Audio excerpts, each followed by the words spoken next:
इंद्रसेन का जो बेटा था वज्रसेन, वो ईर्ष्या और अहंकार उसके अंदर भरा हुआ था, उसके अंदर भरा हुआ था ईर्ष्या और अहंकार। वो कहता है कि ऐसे कैसे होता है पिताजी, ऐसे कैसे हो सकेगा कि ये राजा बन जाए और मैं रह जाऊं, ऐसे मैं तो नहीं होने दूंगा, मेरे रहते और आप इसको राजा बना दोगे। कहते हैं उसने अपने पिताजी को खूब मतलब सिखाया, पिताजी भी बातों में आ गए, वो के बस में आ गए, तो वो भी अपने पुत्र की ओर से लड़ने के लिए तैयार हो गए कृष्ण जी भगवान से। इनके लिए, राज्य के लिए, पद के लिए कुछ कैसा कैसा पाप कर जाते हैं। मैं आपको एक कहानी के माध्यम से सुनाऊंगी। एक धारा नाम की नगरी थी, उसमें सिंदूर नाम के राजा राज्य करते थे। उनका छोटा भाई मुंज था। दोनों भाई,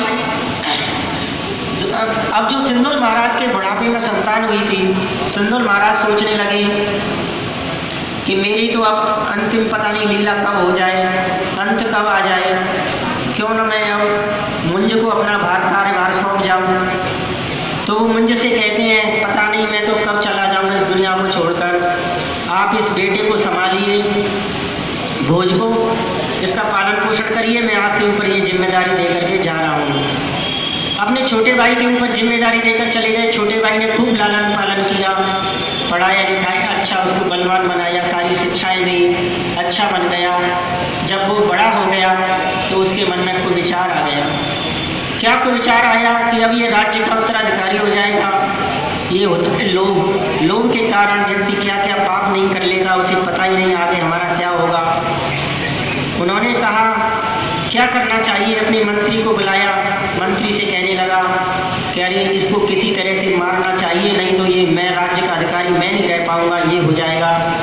उसने कहा ऐसा क्यों कर रहे हो, कितना योग्य बच्चा है, ऐसा तो मत करिए मंत्री साहब, मैं भी कह रहा हूँ आपसे ऐसा मत करिए। लेकिन उन्होंने किसी की बात नहीं मानी, उन्हें तो पद का लोभ दिखाई दे रहा था। उन्होंने कहा नहीं, अब इनको ले जाइए और इनको काम तमाम कर दीजिए। उन्होंने जल्लादों को बुलाया और एक जंगल में भेज दिया।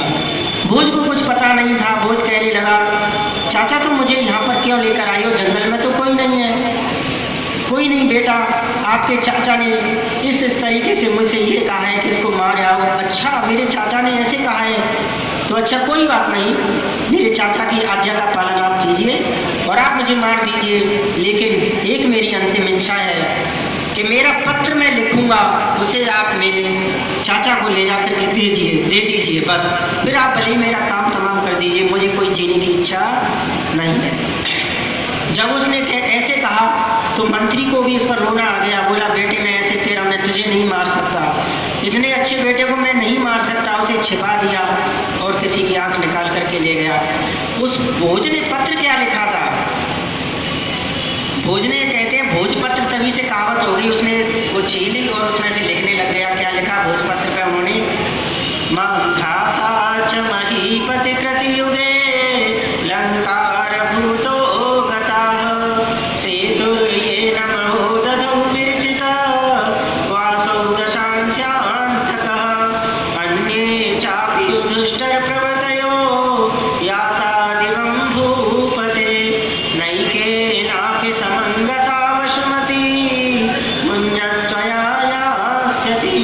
इस श्लोक का अर्थ था कि ऐसे ऐसे मानधाता जो राजा थे सतयुग में वो भी नहीं रहे, युधिष्ठिर जैसे राजा भी नहीं रहे, राम जैसे राजा भी नहीं रहे, सब एक एक करके संसार से चले जाते हैं। लेकिन मुझे लगता है चाचा मुंज तुम शायद यहीं रहोगे, तुम कहीं नहीं जाओगे, ये भूमि तुम्हारे साथ जाएगी, तुम जाओगी भी तो ये भूमि तुम्हारे साथ जाएगी।